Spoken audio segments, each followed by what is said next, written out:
Hey folks, it is Friday,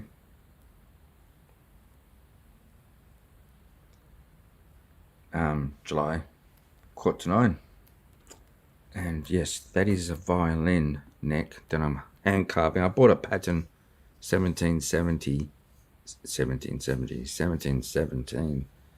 of a Stradivarius, which is the standard for all violins when it comes to making. People just call them whoever by their name, whoever made them. Anyway, my first attempt at making a neck. I bought a pattern for this, as I said some time ago, and I'm using this from 1922 as the measurements for thickness and width, but I've used a 17 satin pattern for the shape. I will build one and see how it works out. This video may or may not be published. So yeah.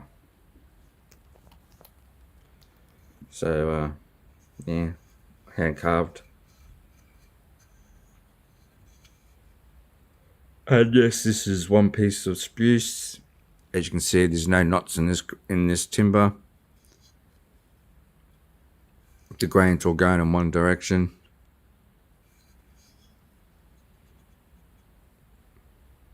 That will be carved out, so a bit of bark, but that'll all be carved out, same as that where my thumb is.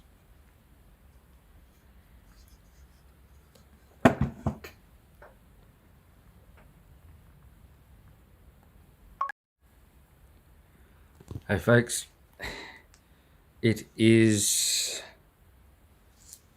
Tuesday afternoon,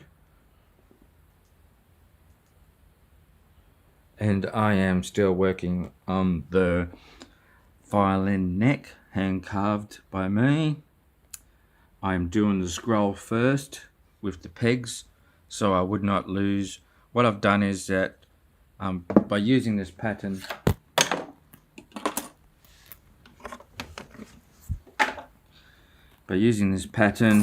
which is for a Stradivarius from 1719, I think it is. Hang on, where does it say that? 1716. And this similar one here from 1722 neck to give me dimensions such as thickness and spacing, and you can see how close everything is and how this one looks like it was done by a machine rather than a person.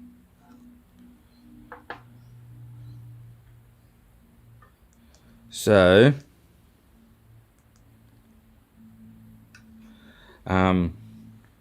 anyway, this is just an update where I'm at to get the scroll ready. I'm doing the scroll part first because it would be not the hardest to do. It's just the more complicated part of the neck to do, which is why I've done this part first, simply because this part all has to be leveled and squared and at the right angle. And to get the right angle, I have a specialized tool for that, for the 4x4 size, which is the full size, this tool. And that's the height at the end of the neck. It's made out of brass. You can pick these up for like $50 a piece, but I got it with the clamp, the neck clamp there, for around the same price for both. So yeah, as you can see, I've been vacuuming and cleaning. Anyways, this is where I'm at. This takes I mean, if I had the machines, I could probably be done within a few hours. But since I rather do things by hand and get to know the measurements, such as the lengths, widths, distance, spacings, and thicknesses, especially the thicknesses, I'm slowly getting there. But I'd rather take my time and get it right the first time than stuff it up and having to start all over again.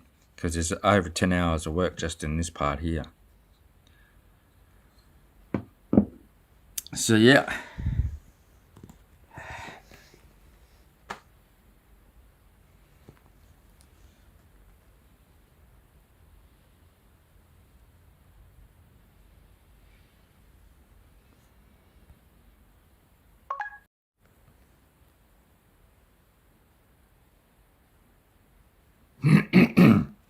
Hey folks.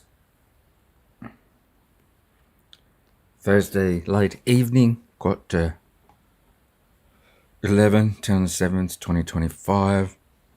Update on violin neck. I will start using scrapers soon to finish this off.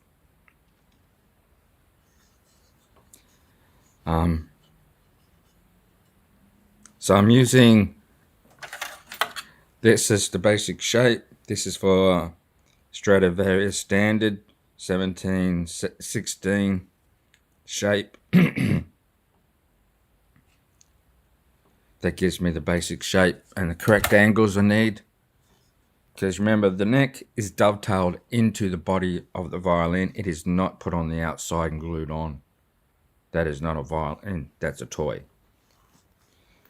Now, this is what I'm using as a reference, as previously seen. Remember, I could basically do whatever I want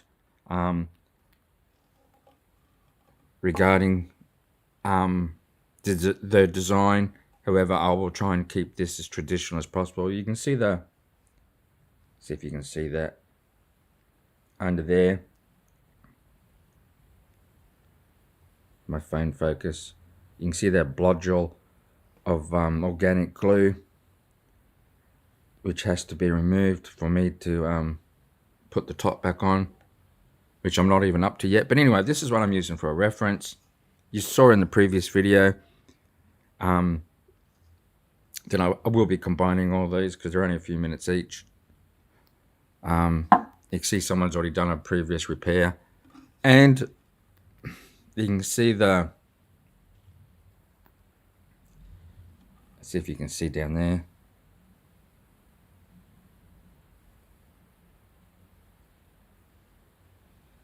Yeah, whoever did this was very, very didn't care basically how it looked. And this is supposed to be a copy of a Stradivarius, but as I said, they just didn't care. I mean, the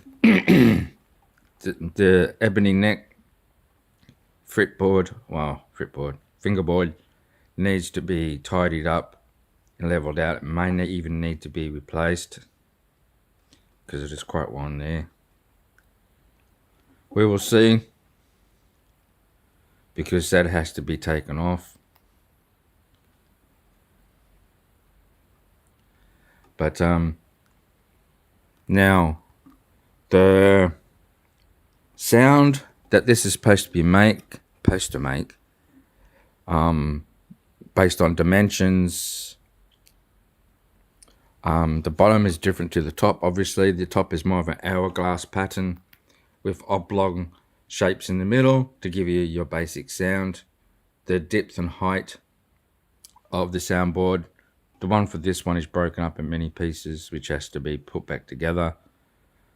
And I will buy some clamps to do that, instead of spending 4 or 5 hours plus 8 hours to create a plaster base to mold it and put it all back together. Anyway, that's progress for the neck. Now, I have measured everything here, as you can see. I have measured everything. The top has not yet been done. That will get done last because it has to be at the correct angle for the correct scale that needs to be used. I have forgotten what that is at the moment. As I said, this is my first attempt, or did I say that? My first attempt at doing hand carving a violin, and the first time doing a neck. To me, it's just basic shapes and making sure the measurements are correct, especially the thicknesses. I will be getting some thickness gauge tools soon in the next month or so, which should allow me to do the top and bottom soundboards. Please do your due diligence and do your own research. Simply just don't go on by what I say. My flash gave up, as you would expect it would, being my mobile phone. So yes, please do your research. Don't just accept what everybody has to say. And if you're wondering, it's 6 degrees Celsius in Australia. So, or maybe it's probably even colder. Let me check. No, it's 6 degrees. From a satellite, by the way. Anyway, yeah, as I was saying, please do your research regarding the history. I mean, there's more than one. Most people, when they refer to doing violins, it's all based on the Stradivarius standard sizes and whatever, and sound. Everyone, I mean, he wasn't the only person who did violins, but as the basics, if you want to learn to do this, that's a good place to start, is on the Stradivarius standard sizes and sound. That way you can move on, create your own or whatever. But there's a stigma in the violin and usage world, playing world, that you have to be formally trained to do this, which is a pack of lies and bullshit. So do your research. I mean, I can give a good example of this, which I will do. I've got to find the book, because the book was printed over 130 years ago. And I'll put that probably in this video as well. All right.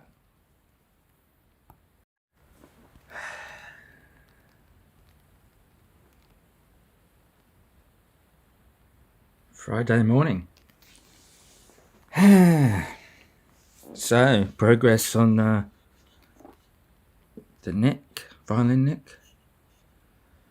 I'm down to thinning out this part of the neck. The scrolls a little bit untidy. But remember, this is hand carved. No machines whatsoever have been used.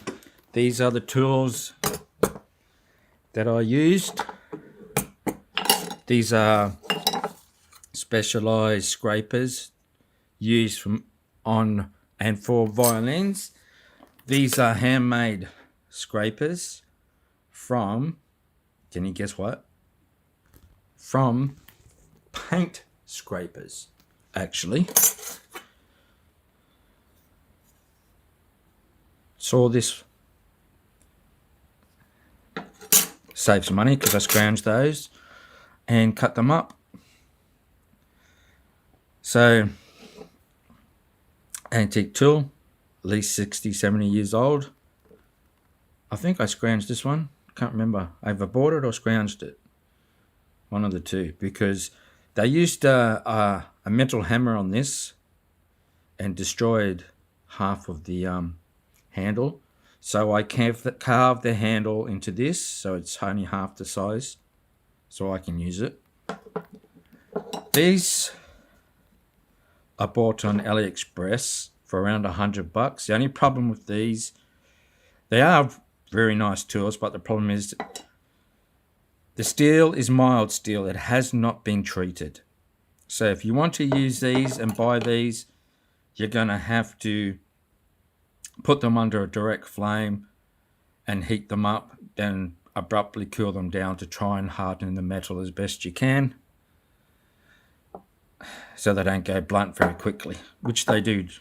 They go blunt very quickly, except for this one hasn't. So yeah, usually these ones sell for around $200 or $300 online. That's why I grabbed them for $100 because they're free postage on AliExpress. So yeah, and this is antique box opener. It was. I've turned it into a, what do you call it? Knife. Paring knife. I think they call it a paring knife. Anyway, it's hardened steel, very old, made in Britain. Does the job. Remember, when you're doing this type of stuff, and if you want to go against the grain like you can with spruce, your tools have to be very sharp. And yes, I do have a habit of cutting myself and end up using super glue to glue it back together. As you can see on my index finger on my right hand, I had to super glue that. So yeah, even the drill is old, but that's what I use to do the holes in this. The holes are not finished, obviously, but that gives you an idea of what I use to carve this out as a scroll. This is the way I like it. I mean, you can compare it with this one, and this one here is not even. I mean, look at it. It's all out of proportion. And whoever did that didn't care, or they just couldn't tell the difference, how much they were out. I mean, for me, I can see slight differences in angles and in depth, as I have good depth perception, well, especially with glasses on. But I still have good depth perception. But yeah, whoever put this together didn't care. Which I suspect this was probably made, probably 40s, something like that. It's not that old. Compared to some very, what's it called? Stradivarius, Antonio Stradivarius. Some are made over 200 years ago, 250 years ago, but they're copies, but they're high quality. I mean, even this timber of spruce, there goes my flash, is not high quality spruce, as the grains are all over the place, but they're straight. And it's got some knots in it. High grade spruce for this has perfectly spaced and straight lines in the grain, and no anomalies of roots or bark or anything else in the spruce itself. The difference is $300 or $400 just for the timber to make a violin. Anyways, thanks for watching.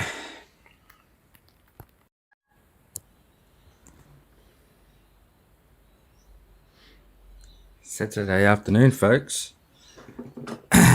David Jones here. Now, this is the handmade violin neck, traditionally made.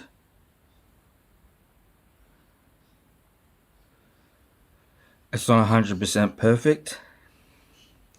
It is mostly square and straight and are right thicknesses, except for where my thumb is. I've left an extra 3 mils on top so it can be squared out, and the back as well, an extra mil so that can be squared. Yeah, so I have lacquered with high gloss parts that I've carved. I've done so to stabilize and seal the wood. Well, it's actually timber. This timber here, spruce, low grade.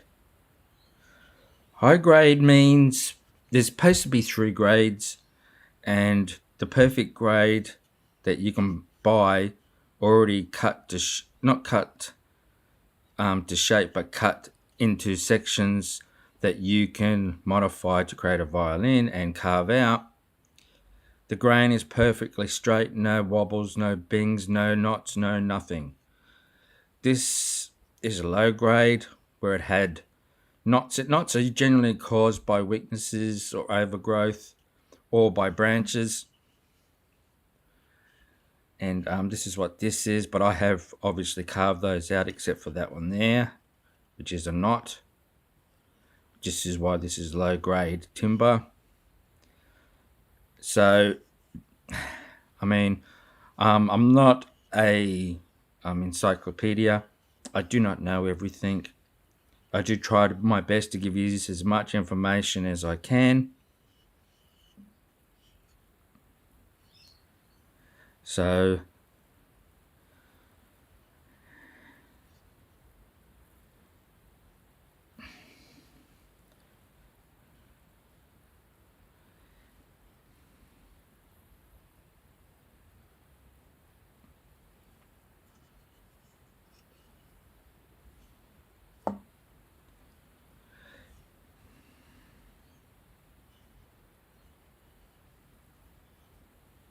as you can see, the holes are not fully honed out to the correct size. I'll wait until the neck's actually finished.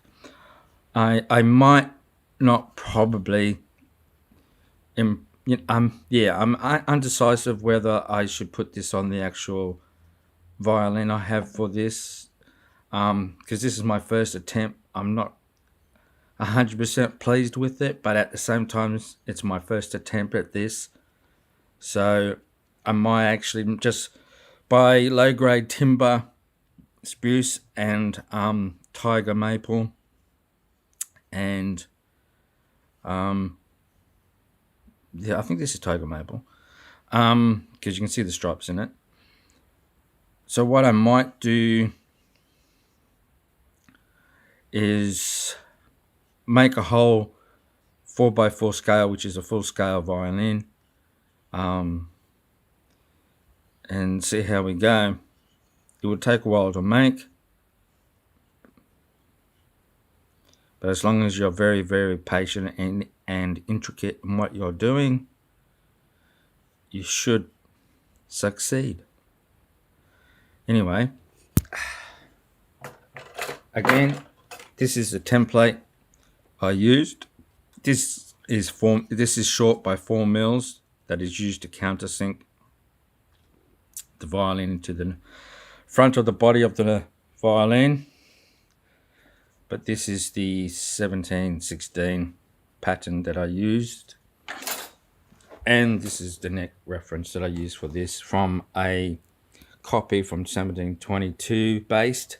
This is probably made in, as I've said, 40s or 50s, bulk lot. This still needs a lot of work, as I've said. And anyway,